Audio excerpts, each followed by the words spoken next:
gonna be hard to shoot by myself. I feel like I need some backup, emotional support or something. Damn. I've been in my bag, but it's not like they don't know me. About to shake your city, cause they know I'm in my bag. Got me feeling like a OG. Ask around the city, they should know me, cause I've been. Okay.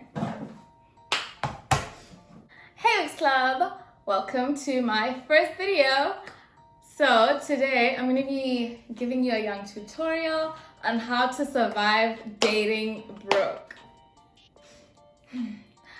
First of all, if you can, by all means, don't do it. Just don't do it. Like, don't. You don't want to put yourself in that predicament. Okay, it builds character, sharp, but you don't need to be doing it like, you know, like a regular thing. Like, you just try it once just for experience, but otherwise, 100% do not advise. Tip number 1, lower your expectations. And by that, I mean, put them on the floor. Actually, one on the floor, put them below that. Expect below the bare minimum. And you have to accept Tata, this is not the place to bring your expectations, honestly. If you're not looking to be disappointed, it's better you expect nothing.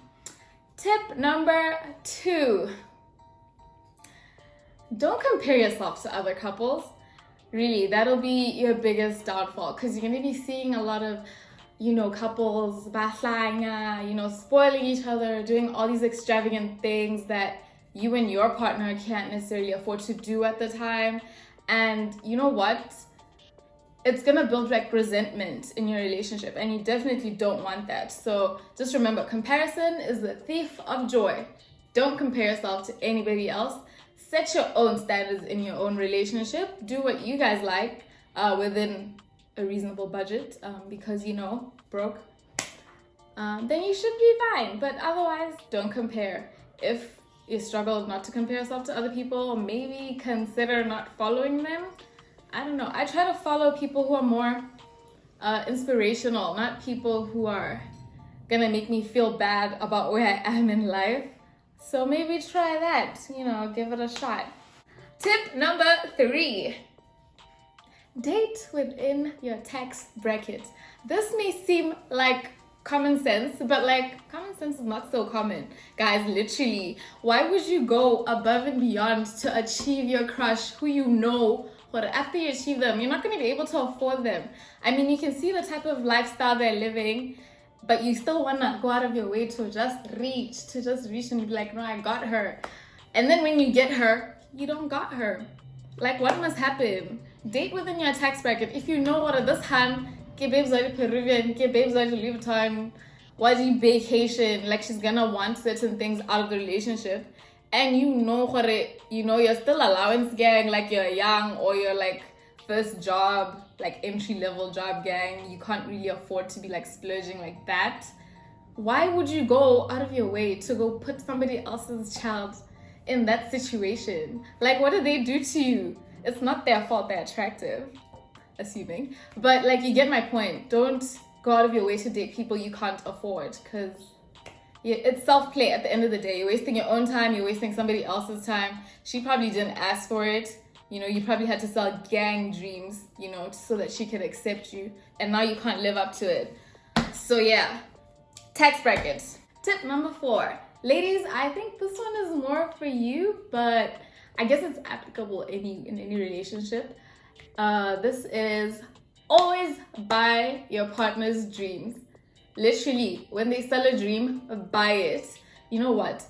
In this type of situation, a broke relationship, in this type of situation, you're required to be supportive of each other and all your aspirations. So it only makes sense that you're like rooting for them. But at the same time, don't do it to the point where when you don't see these dreams come to life, it starts to eat you up inside.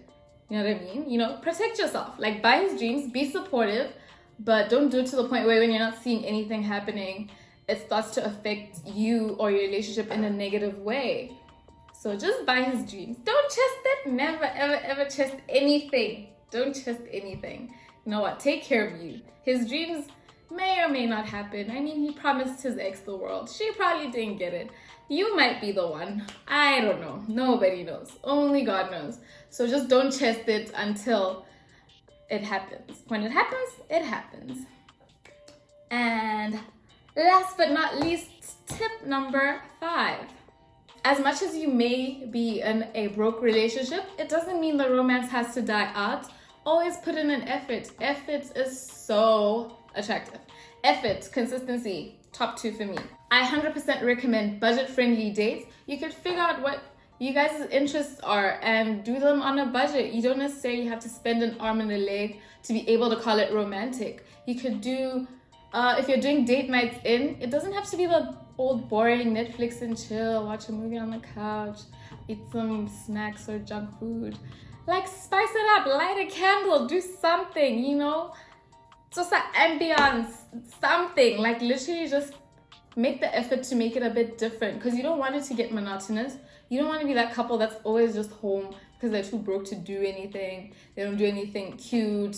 It'll get boring, trust me. You may think, no, it'll get better later, but like, you're gonna get to the point where you're so comfortable, for lack of a better word, with how things are, and you're so used to, like, that's not even the bare minimum, but I guess we can call it that. You're so used to the bare minimum that you don't even try anymore. And that is where the relationship starts to die. I promise you that if you don't keep things spicy, it could be like date night or, you know, adult grown-up time or whatever. Just do something, you know, keep that spark alive. Don't just be the boring Netflix and chill guys.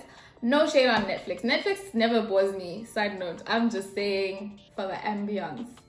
Well, that's all from me, Winx Club. I hope you learned a lot and you can actually practice some of the tips I gave you in real life. Most importantly, dating in your tax bracket. I swear you could avoid so many problems by not dating someone who expects too much of you. Like, bliss. You're welcome. See you in my next video.